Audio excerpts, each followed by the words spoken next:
Hello students, how are you? I hope you all are doing good. Today we are starting a chapter which name is the temperate zones. And what we are going to read in this chapter about the effect of latitude and the climate zones and about other factors affecting the climate. The condition of the atmosphere around us a particular time is called weather, and it is a particular type of weather last for a longer period. We can call it a season. Okay, weather क्या होता है? weather यानी जहाँ हम रहते हैं, अभी हम यहाँ हैं तो यहाँ हमारे आसपास का मौसम कैसा है, टेम्परेचर कैसा है, इस कंडीशन को क्या कहते हैं? That is called weather. और जब यही वेदर कंडीशन एक जगह पर बहुत लंबे टाइम तक रहती है तो वो क्या बन जाता है? सीजन बन जाता है. Okay, the weather condition prevalent in different seasons during the course of a year is called the climate of that place.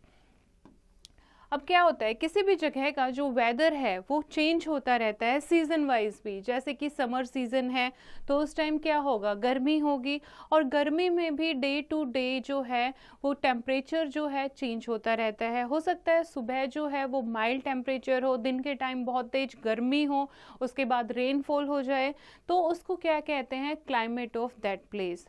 The climate is not the same at all places, it varies from place to place. The change in climate affect our way of living.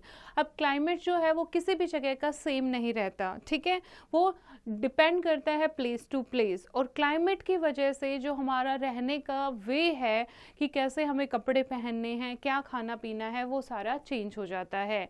It influences things like our clothing, housing, transportation and the food we eat. Let us find detail about the factors that influence the climate of a place. तो कैसे एक जगह का जो climate है वो change होता है, वो हम फैक्टर्स पढ़ने वाले हैं. फर्स्ट है effect of latitude. Effect of latitude, ठीक है. अब लैटिट्यूड्स क्या होते हैं? वर्टिकल लाइंस होती हैं, ये आप पढ़ चुके हो पहले. तो लैटिट्यूड कौन से लैटिट्यूड पर वो प्लेस है. अगर इक्वेटर पर है तो बहुत ज़्यादा क्लाइमेट कैसा होगा? Hot and humid. इक्वेटर से दूर जैसे जैसे पोल की तरफ जाते हैं तो वहाँ कैसा क्लाइमेट होता है? ठंड होती है, क्योंकि सूरज की रोशनी से स्लैंटिंग रेज पड़ती हैं, डायरेक्ट रेज नहीं पड़ती हैं, तो वैसे वैसे गर्मी क्या होती जाती है? कम होती जाती है. तो कौन से लैटिट्यूड पर वो प्लेस है तो डिपेंड करता है वहाँ का क्लाइमेट कैसा होगा. The latitude of a place determines how much sunlight the place receives. For example, the frozen area of Greenland has a very cold and dry climate. On the other hand, the tropical rainforest of Congo have a very hot and wet climate throughout the year. The difference in climate is due to the difference in the amount of sunlight that the two areas receive. Greenland is located at the Arctic Circle, that is zone 66.5 degree north, whereas Congo is located at the equator, latitude 0 degree. अब कैसे depend करता है? बीच में जो line होती है that is equator 0 degree. यहाँ पर सनलाइट जो है बिल्कुल डायरेक्ट होती है, ओवरहेड होती है. तो जो कोंगो है, रेन फॉरेस्ट है, वो इक्वेटर पर लाई करता है, तो यहाँ पर टेम्परेचर कैसा होता है? Hot and humid. जैसे जैसे पोल्स की तरफ जाते हैं वैसे वैसे सन की रेज क्या हो जाती हैं? स्लैंटिंग हो जाती हैं. तो पोल की तरफ यानी कि आर्कटिक सर्कल की तरफ अगर हम जाते हैं तो वहाँ का क्लाइमेट कैसा हो जाएगा? माइल्ड हो जाएगा, क्योंकि सनलाइट जो है बहुत कम जाती है, वहाँ स्लैंटिंग रेज होती है. तो इससे क्या होता है? अफेक्ट होता है क्लाइमेट, ठीक है. Why does the amount of sunlight received on earth vary with latitude? ऐसा क्यों होता है? सनलाइट जो है वो हर जगह एक जैसी क्यों नहीं होती? It is the curve of the earth surface that causes this difference. क्योंकि अर्थ क्या है? अर्थ एक ऐसे कर्व है, ठीक है. अब क्या होगा? अगर एक बॉल आप लो, एक आप हाथ में टॉर्च लो, अगर टॉर्च को बॉल के ऊपर आप प्लेस करोगे तो क्या होगा? बीच में हीट ज़्यादा होगी और साइड में क्या होगी? स्लैंटिंग होगी. सेम क्या होता है? अर्थ के साथ होता है. अर्थ की जो सरफेस है वो कर्व है, तो बीच में जो पार्ट है, ठीक है, ये थोड़ा सा उभरा हुआ होता है, तो यहाँ पर सनलाइट ज़्यादा होती है. और जैसे जैसे पोल्स की तरफ जाते हैं वैसे वैसे सनरेज क्या होती जाती हैं? स्लैंटिंग होती जाती हैं. Look at the figure given alongside. Notice the two land areas in the northern hemisphere, A in the equator and B near the Arctic Circle. Notice that the A receives the direct more intensive ray of the sun, it heated away. A पर क्या होगा, direct sunlight होगी तो ज़्यादा गर्म होगा. B की तरफ स्लैंटिंग सन रेज होती हैं तो वहाँ पर बीम ऑफ सनलाइट जो है वो एक falls at an angle to the surface and therefore spreads over a larger area. ठीक है, इसलिए वहाँ पर हीट क्या हो जाती है, रिड्यूस हो जाती है. और बी यानी जैसे जैसे पोल की तरफ जाते हैं वहाँ प्लेसेस कैसी होती जाती हैं, कोल्डर होती जाती हैं. नाउ नेक्स्ट है लैटिट्यूड एंड क्लाइमेट जोन्स. अब हम लैटिट्यूड कैसे, लैटिट्यूड जो है उससे क्लाइमेट चेंज होता है वो हम पढ़ चुके हैं. ठीक है, इक्वेटर के पास क्या कैसा होगा, हॉट क्लाइमेट होगा. इक्वेटर से जैसे जैसे हम पोल की तरफ जाते हैं वैसे वैसे क्लाइमेट क्या होता जाता है, कोल्ड होता जाता है. तो कैसे जो लैटिट्यूड हैं वो अर्थ को अलग अलग डिफरेंट क्लाइमेट जोन में डिस्ट्रीब्यूट करते हैं. 3 इंपॉर्टेंट जोन्स हैं, torrid zone, the temperate zone and the frigid zone. ठीक है, ये हम रीड करते हैं वन बाय वन. फर्स्ट हम रीड करते हैं टॉरिड जोन. टॉरिड जोन कौन सा जोन होता है, the zone lying between the Tropic of Cancer and the Tropic of Capricorn is called the torrid zone. कौन सा होता है ये जोन, इक्वेटर के आसपास. टॉरिड, टॉरिड मीन्स बहुत ज्यादा हॉट. ठीक है, तो टॉरिड जोन ये इक्वेटर है आपका. This is Tropic of Cancer, this is Tropic of Capricorn, तो this is called torrid zone. ठीक है, टॉरिड जोन का टेम्परेचर कैसा होता है, the zone between the equator and the Tropic of Capricorn is called the south. अब north की तरफ वाला ये जो जोन है that is called north torrid zone, south की तरफ जो होगा that is called south torrid zone. And यहाँ पर पूरे सालों साल तक through out the year vertical sun rays पड़ती हैं, तो यहाँ पर हाई टेम्परेचर होता है. हाई टेम्परेचर के कारण इतनी ज़्यादा ह्यूमिडिटी हो जाती है कि पूरे सालों साल यहाँ रेनफॉल भी होती रहती है. Days and nights are approximately equal in length through out the year. पूरे सालों साल जो है डे और नाइट जो है वो इक्वल रहती है क्योंकि सन हमेशा ओवरहेड होता है. Winters are not very cold near the equator, और इक्वेटर में विंटर्स होती ही नहीं है, और जो भी विंटर कुछ टाइम के लिए होती है वो बहुत ज़्यादा कोल्ड नहीं होती. As we move from the equator and go toward the Tropic of Cancer and Tropic of Capricorn, जैसे जैसे इक्वेटर से हम ट्रॉपिक ऑफ कैंसर और ट्रॉपिक ऑफ कैप्रिकॉर्न की तरफ मूव करते हैं तो थोड़ा सा विंटर आपको फील होंगी, कूलर हो जाएंगी. फाइन. नाउ नेक्स्ट जोन के बारे में बात कर रहे हैं, that is the temperate zone. अब टेम्परेट जोन कहाँ होता है, दिस वन, द येलो. ठीक है, ट्रॉपिक ऑफ कैंसर से लेके आर्कटिक सर्कल तक, this is north temperate zone. और ये आपका ट्रॉपिक ऑफ कैप्रिकॉर्न से लेके अंटार्कटिक सर्कल तक, this is southern temperate zone. Okay, and ये जोन जो होता है that is not so hot not so cold. यहाँ पर माइल्ड टेम्परेचर, माइल्ड क्लाइमेट होता है. This zone is again divided into 2 depending on its location.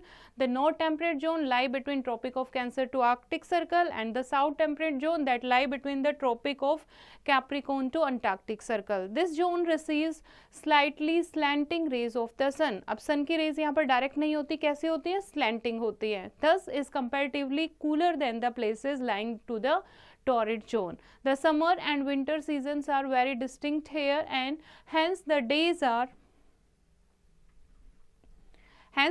are longer in summer months while nights are longer in the winter months. और यहाँ पर जो summer और winter season है वो हम इजीली डिस्क्राइब कर सकते हैं क्योंकि समर में गर्मी होती है, दिन जो हैं वो लंबे होते हैं, और विंटर्स में ठंड होती है. विंटर्स में क्या होता है, नाइट जो है वो लॉन्गर होती हैं और डे क्या हो जाते हैं, शॉर्ट हो जाते हैं.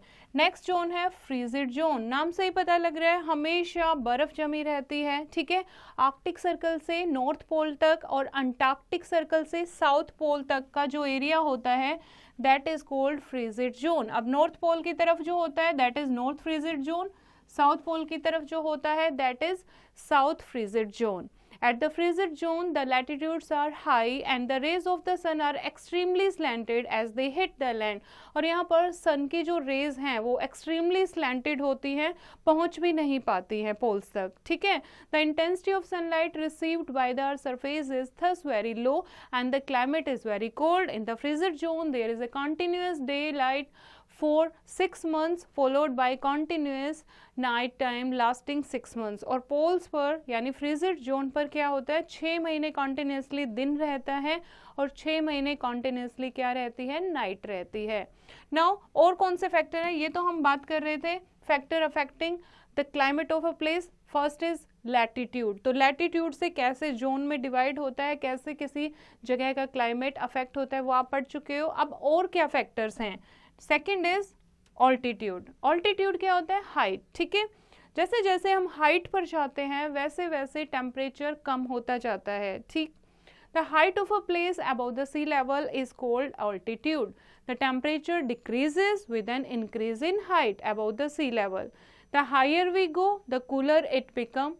Some places like Ooty in South India are cooler than others, though they are at the same distance from the equator. This is due to height above the sea level. जैसे जैसे हम height पर जाते हैं वैसे वैसे temperature क्या होता जाता है, कूल होता जाता है। यही रीज़न है गर्मियाँ जब होती हैं समर्स में हम कहाँ जाना पसंद करते हैं, हाई माउंटेन्स पर जाना पसंद करते हैं, हाई ऑल्टीट्यूड पर, क्योंकि वहाँ का जो टेम्परेचर होता है वो कैसा होता है, सुहावना होता है, कूलर होता है। Okay, now for example Shimla is much cooler than Ludhiana, तो both are almost at the same distance from the equator. Equator से सेम डिस्टेंस पर है शिमला और लुधियाना, लेकिन शिमला जो है वो कूल है। क्यों है, क्योंकि शिमला जो है वो ऑल्टीट्यूड पर है 2150 metre above sea level, which is much higher than the altitude of Ludhiana. इसीलिए शिमला जो है वो लुधियाना से कहीं ज़्यादा ठंडा है।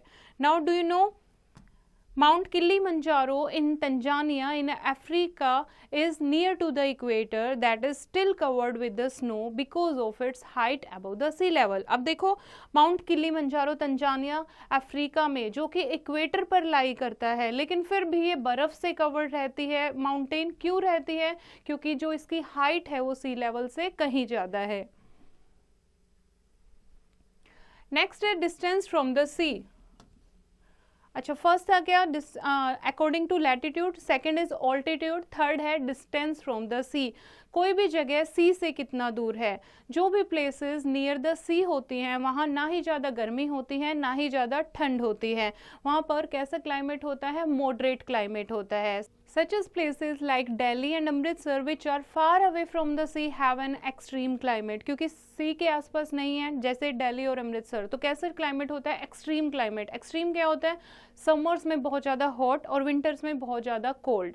In summer lands heat up faster and warms the air above it. Summer में क्या होता है, सनलाइट होती है डायरेक्ट, तो जो अर्थ है वो बहुत गर्म हो जाती है और आसपास की हवा को भी गर्म कर देती है। This warm air rises making way of cooler air from above the sea to flow in. In winter the sea remains warm because it loses that slowly. This is how sea breeze keeps places near the sea warm in winter and cool in summer. अब क्या होगा, जो places सी से दूर हैं वहाँ पर जब अर्थ गर्म हो जाती है तो वो हवा वहीं आसपास सर्कुलेट होती रहती है, तो इसीलिए वहाँ पर और ज़्यादा गर्मी हो जाती है।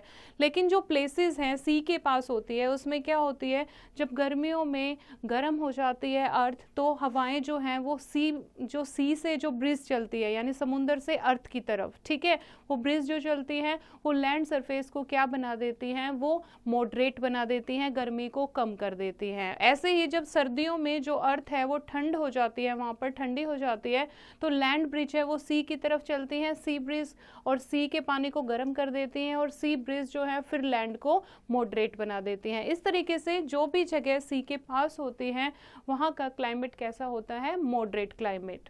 नेक्स्ट है humidity. The amount of moisture in the air is known as humidity. Humidity क्या होती है कि किसी भी एयर में कितना मॉइस्चर प्रेजेंट है। Areas near the equator are hot. जो भी एरिया इक्वेटर के पास होता है वो कैसा होता है, हॉट होता है। हॉटनेस के कारण वहाँ पर ह्यूमिडिटी जो है वो बहुत ज़्यादा हो जाती है, ठीक है, तो बहुत ज़्यादा हो जाती है तो एवोपरेशन हो जाती है। एवोपरेशन से क्या होती है, डेली रेनफॉल होती है। Therefore, areas near the equator have climate that are hot and wet and tend to receive heavy rainfall। यही रीज़न है इक्वेटर पर ह्यूमिडिटी बहुत ज़्यादा होती है, हॉट एंड वेट क्लाइमेट होता है, तो डेली क्या होती है, हैवी रेनफॉल होती है। Next is winds. Winds also have an effect on the climate of a place. Depending on the place of origin of the wind, it may either be hot or cool. Winds blowing in from the sea carry moisture and are cool. जो sea से हवाएं चलती हैं वो अपने साथ moisture लेकर आती हैं और ठंडी हवा चलती है. They make the weather humid and cause rainfall. इससे क्या होता है, अगर लैंड पर गर्मी है, समर का सीजन है, तो वो मिलकर ह्यूमिडिटी बना देती है और ह्यूमिडिटी के कारण क्या होती है, रेनफॉल होती है. Such as south west monsoon winds, जैसे कि साउथ वेस्ट मानसून विंड होती हैं जो अरेबियन सी से चलती हैं, बहुत सारी बारिश अपने साथ लेकर चलती हैं और वेस्ट कोस्ट ऑफ इंडिया की तरफ से मूव करती हैं. On the other hand winds blowing in the from the desert are hot, और डेजर्ट से जो हवाएं चलती हैं वो कैसी होती हैं, गर्म होती हैं. It is now clear that we move from the equator toward the poles, the temperature decreases. We can understand the influence of climate on the lifestyles of the people by studying at least one region in each climatic division. We have selected these 4 areas. तो 4 area हमने select किए हैं according to study the climate of the region. First है Democratic Republic of the Congo which has a hot and wet climate. अब इसको climate के according कुछ reason हमने उठाए हैं, कुछ प्लेसेस हमने उठाए हैं जिनकी स्टडी करके आप इजीली समझ सकते हो कि क्लाइमेट कितने टाइप का होता है और कैसे कैसे अफेक्ट होता है. सेकंड है Greenland which is very cold through out the year. Saudi Arabia which has a hot and dry climate. And next है prairies in the USA which experiences an extreme type of climate. Now let's recall the chapter. The climate of a place is determined mainly by its latitude. Other factors that affect climate are altitude, distance from the sun, and humidity and wind. The earth can be divided into 3 climatic zones. The torrid zone has a hot and wet climate. The frigid zone is very cold and there is continuous daytime for 6 months followed by 6 months of night zone. And this is night time. And the frigid zone is very cold. There is continuous daytime for a 6 months followed by a 6 months of night time. And this is the chapter, bache. I think you have understood the chapter. You have to read it once again and do the exercise yourself.